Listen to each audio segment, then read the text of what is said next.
Donald S. Whitney. Disciplinas espirituales para la vida cristiana. Capítulo 2. La asimilación de la Biblia. Parte 1. Para la piedad. La alternativa a la disciplina es el desastre.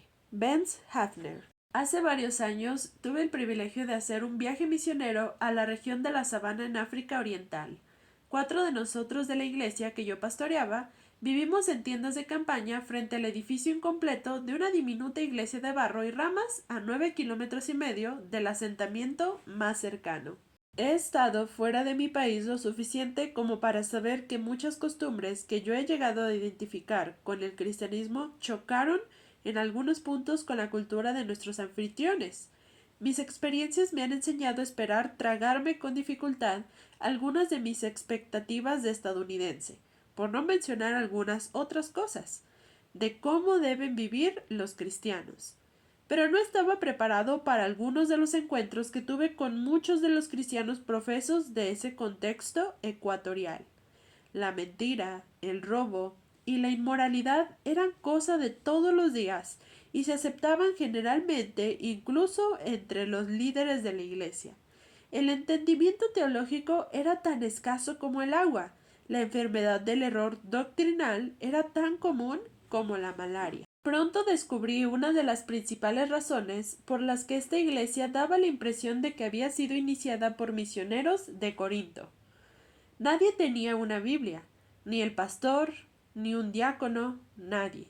El pastor tenía solo media docena de sermones, todos medio desarrollados, de lo que recordaba de algunas historias bíblicas. Cada 6 semanas volvía al mismo sermón. El único contacto verdadero con las escrituras se producía con la visita ocasional de algún misionero.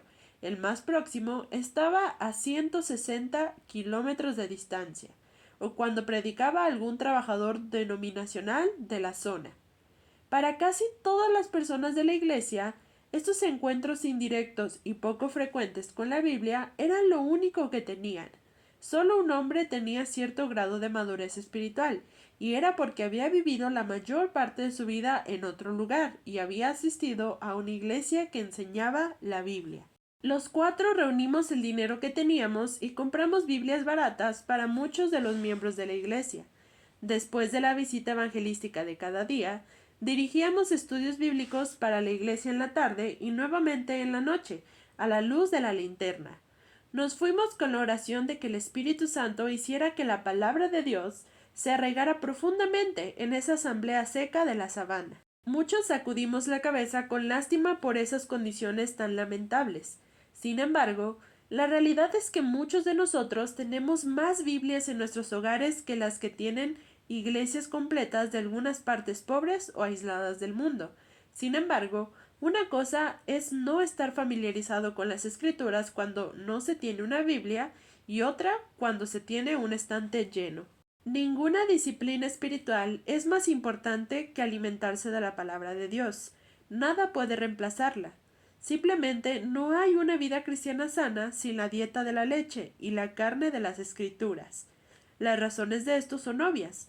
En la Biblia, Dios nos habla de sí mismo y especialmente de Jesucristo, la encarnación de Dios.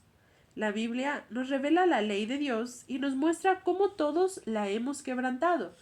Allí nos enteramos cómo murió Cristo, como un sustituto dispuesto y libre de pecado por los transgresores de la ley de Dios, y cómo debemos arrepentirnos y creer en Él para estar bien con Dios.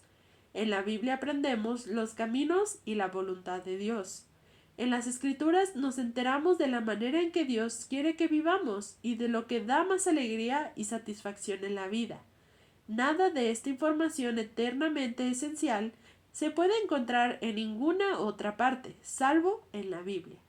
Por lo tanto, si queremos conocer a Dios y ser piadosos, debemos conocer íntimamente la palabra de Dios. No obstante, muchos de los que bostezan con confianza y asienten con la cabeza en armonía con estas declaraciones no pasan más tiempo con la palabra de Dios en un día promedio que los que no tienen ninguna Biblia. Mi experiencia pastoral es testigo de la validez de las encuestas que revelan que grandes cantidades de cristianos profesos apenas saben un poco más de la Biblia que los cristianos pobres que viven en los lugares remotos del mundo, que no poseen ni una pizca de las escrituras. Algún bromista ha comentado que tendríamos la peor tormenta de polvo de la historia si todos los miembros de las iglesias que descuidaban sus Biblias las desempolvaran simultáneamente.